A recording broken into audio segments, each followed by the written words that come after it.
29 pemain Timnas jalani sesi latihan perdana di Jakarta jelang lawan Tiongkok di lapangan Madia Jakarta Senin sore.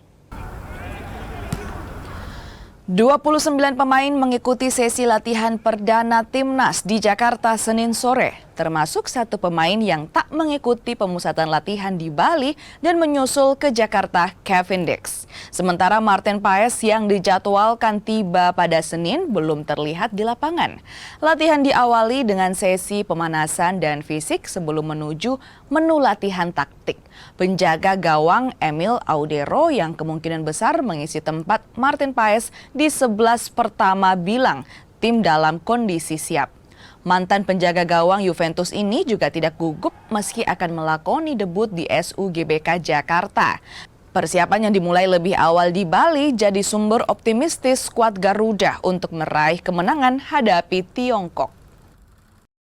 I'm not nervous because it's football is joy, so I'm preparing the match as I always did. So I'm focused on the training and all my teammates we're doing a really good training session. So of course we're gonna give our 100%.